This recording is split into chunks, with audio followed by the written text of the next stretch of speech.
Hello everyone. So today is my 9th episode. But today we're also going to the most sad and depressing place on earth because of the coronavirus case numbers. Usually you'd want to go there, but not this time. So if you haven't already guessed where we're going, it's New York, which is this. The big thing that says New York, but it's there because that little bit of orange, the tiny bit, is all New York. That's all of New York State. That little bit is worse than any country except for America. They have over 300,000 cases, which is crazy for just one state that size. Let's see if they're all okay. Let's talk to as many people as we can, and let's get going. Hi, Jade. Hi. You are a theater director in New York, right? Correct. Now, in New York, it's been hit pretty bad. It's unprecedented in my lifetime, and it's changed the city so far. Just the feeling of the city is very different. What went wrong? How did it spread so quickly in New York and in the U.S.? In your opinion? In my opinion, I think we weren't prepared for it. We didn't have the national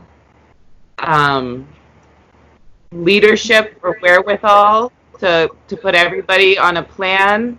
And New York is is one of the densest places I've ever been.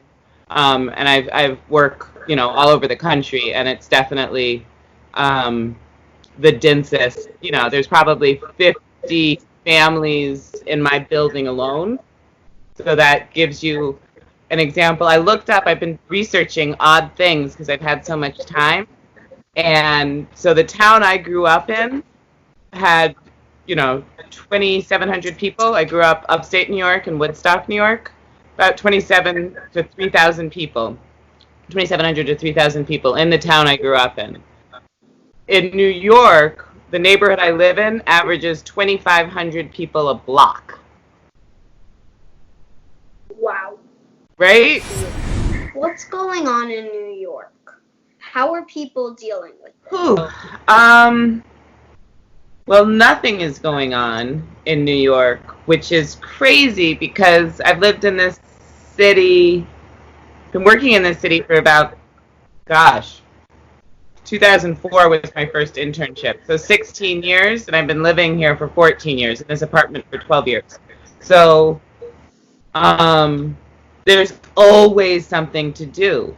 There isn't a night in the 16 years that I've been here where there isn't the option of going to listen to music, going to see a play, going to a museum, going to the park to have a picnic. There's always something to do that involves people. Like the one thing that New York does, at 7 o'clock, we all bang pots and pans out of our window. I have a little Solari bell in my kitchen that was in my mom's garden that I rang at 7, and I've been here for 12 years. I've never, waved to a neighbor through a window before. And that's really nice. I don't know how much it's for the healthcare workers. It feels more like it's for us. I think the healthcare workers need a little bit more than an applause, but, I'm all for a standing ovation. I'm lucky because I have a proper one bedroom. I showed you my apartment, a proper one bedroom that's about 500 square feet. And also that I live alone, which is kind of a privilege and a cursing, because again, I'm on day 35. You see how much I'm talking. I've gone to the grocery store 3 times, all masked up and gloves. That's it. I've only left my apartment 3 times. The line wraps around the block now because we have to stay 6 feet away from each other just to get into the store. And so everybody there is really, really friendly. They're smiling. Everybody's masked, but you can kind of see people's eyes smile. And because I've been here so long, I know all the clerks. But that's getting that receipt is the only human contact I've had for over 35 days. That's crazy. So there's not much going on in New York. The subways are still running for all the essential workers. The grocery stores are open. Post office is still open. Like we said at the beginning, you're a theater director. And we also went to someone else who was a theater director in Canada. But today, we're going to see what it's like here in America to be a theater director. So I'm a freelance theater director, which I can't even say it anymore, which means I basically generate my own work, and then am hired. So I work with a playwright and try and get a theater to pick up a play, or a theater or a university will contact me to come direct their play. So when this happened, I had a show that was running up in Portland, Maine, called Native Gardens. Really funny play, and poignant as well. March 6th, my show opened in Portland. On March 7th, as per usual, I went to the airport in Maine after being in Maine for a month. Flew back with my cat, dropped my cat off at my apartment. Sunday, which is now the 9th, I went back to LaGuardia to fly out to Washington State, which was the epicenter at the time of it. And then I had auditions in Washington at Whitman College for a play I've been working on for a year, Three Penny Opera. I spent 3 days there, Monday, Tuesday, and Wednesday, auditioning, the department, the theater department. I have a layover in Seattle, then I have another layover in Minneapolis. By the time I got to Minneapolis, the show that I had just cast less than 12 hours ago and, sent out the announcements was canceled. That was also, a little, maybe a fourth or a fifth of my yearly income. Wow. And the way it works is it pays into however much I work, pays into my health insurance. So if I don't work, I don't get health insurance. Not good news in the middle of a pandemic. No. So, right. So I get home, I call my union, and then by the second time I had gone to the grocery store, I had lost 4 more gigs. So I have lost my entire income for the year. Theaters, Contemporary American Theater Festival, they're paying me the whole contract and paying into my health insurance, which doesn't save me, but it certainly helps, and it's also a wonderful thing just to do for our spirit, because in keeping the contract going, we're keeping the creative things going. So I have a design meeting tomorrow at 10 o'clock in the morning with the costume designer. What does the world need to know about what's happening in New York? Honestly, I'm in New York, so I don't know what's being reported outside. I would love an international news channel. Like an app where you could go and get news from both sides of the line, really cull information that the people in places are getting versus the people that aren't in those places. It's hard to concentrate, quite honestly. This is kind of a downer, but the city, there's usually kids playing that I can hear outside and people, and it's very silent right now, and there's a lot of sirens. You can actually hear sirens. Yeah, which you can normally hear in New York, but they're embedded in so much other noise. And now, in a way, the virus has become so loud. The silence is so loud and to only be punctuated by, sirens it makes it difficult to concentrate. How do you keep busy, other than maybe playing with a cat? Well, yes, we've had my cat and I have had parties. I push this couch back to the bookshelf, and I toss the toys into the basket, and she tries to get them out. That's the excitement of my day. I've been watercoloring. Oh. That's fun. Painting with water. Yep. Painting and cooking, and I try and keep some music on or a rerun on TV or something like light sitcoms from my childhood or music from when I was a teenager has been soothing. So, actually, I was going to ask because you have so many books in your background. I was wondering if you ever would read them during quarantine. I'm reading Du Bois' autobiography, Confederacy of Dunces, a couple new plays. I think that's all I've got going right now. But yes, I like to read. You been drawing or anything? I'm usually hanging out with my family or my cats or begging for a dog or doing this or watching a show. Doing private dance parties. Obviously, everything's private right now. But Yeah. I find that that's actually something I haven't done in years, but just kind of putting my music on shuffle, and sometimes it's, Bizette, and sometimes it's Tupac, and sometimes it's Kurt Vile, and just kind of moving with whatever the music tells me to do by myself. That's actually been really fun, and sometimes necessary after the news. Bye. Bye, thank you. Hi, Ben. Hi, how are you? I'm good. Good. You're in New York, right? Yeah, I'm just outside of New York City in a town called Ossining. How has coronavirus affected you and your work? Okay, so I work in a hospital, and so my work has gotten much more intense. And of course, when I'm not at work, I'm still feeling, the effects of being in a much more intense work environment. In the meantime, I have a couple of little kids who are 3 and 6. My wife has had to change how she runs her business. She's a music educator, and she's now teaching online rather than in person. And she has to figure out how to make all of those changes while she's taking care of 2 little kids who used to go to school. Yeah.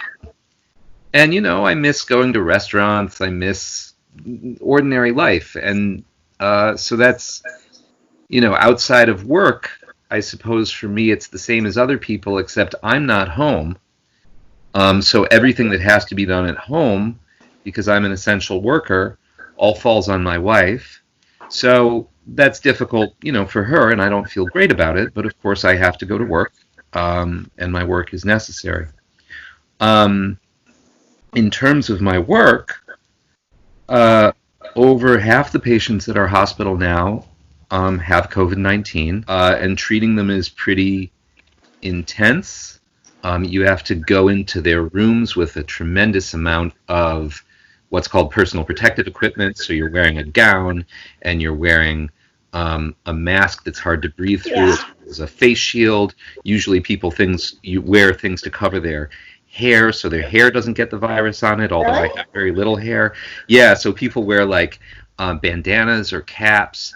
People try and cover themselves up in whatever way possible because nobody wants to be the person who spread the virus. My job is that I'm a speech language pathologist or a speech therapist, and most people are aware of what speech therapists do in schools, and what we do in hospitals is really very different. And people may come to our hospital and they may only be able to say a few words, or they may come in not being able to eat anything, and they come out and they're able to eat, and that's satisfying, and that's how I try to help people. The hospital is a rehabilitation hospital. We don't have an emergency room. Nobody delivers a baby or has surgery at our hospital. Some of the patients we're now receiving are sicker than the patients we generally receive because the regular hospitals need to get people out faster because they've got all of these new COVID-19 patients coming in. So now we're going to go to coronavirus cases in New York alone. So your total cases have gone up to 276,711 cases. And you've had 21,283 deaths, which is not the best. But your active cases are still about 200,000. What does the world need to know about New York right now? I think what our country, anyway, needs to know about New York right now is that, and I'm not saying this as somebody who's really qualified to say this. I'm not an epidemiologist or something. I read the news and I am in medicine. But what's been happening in New York, some version of that is likely to happen everywhere in the United States. This is a virus that resembles the flu virus. The flu virus comes to New York City. It goes to Miami, it goes to Idaho, it goes to West Virginia, it travels the entire country. It goes to farms, it goes to cities. And if it happens to have started somewhere first, in this case the coronavirus happens to have started somewhere first, it's contagious enough that it can spread through the whole world. Yeah. That's what happened to this. It started in one place. Right. And then it just started spreading and people couldn't contain it. Right. And some Really countries sad. some countries have done a better job than others at containing it, and unfortunately our country hasn't done a very good job at containing it, and it's going to spread around the country. And I think that, and I didn't grow up in New York, by the way. I've been in New York for about half my life, but I didn't grow up there. And I think there's a tendency among people who don't live in New York to think of New York as a totally other place with different rules, different people, different patterns. And in some cases that may be true, but when it comes to this, I think it might be possible that people elsewhere in the country are seeing what's happening in New York and thinking, well, that's New York, we're not like New York. But we've all got bodies and we can all get sick from viruses. None of us want to be the person who got somebody else sick. Mm-hmm. Yeah. What do you do for fun? So I do like to go running, which I'm still allowed to do. Luckily. I, as I mentioned, have a 3 and a 6-year-old, and I have lots of fun with them. They're brilliant, and they're funny, and they're goofy, and they surprise me all the time. That's kids. That's kids. So that's good. I'm a little bit of a news junkie. I don't know that I do that for fun, but I kind of can't stop. So there it is. And yeah, my wife and I watch some TV shows together. Later tonight, we're going to watch Top Chef, which we're really into. Thank you for the interview. Okay. Bye. Bye. Thank you.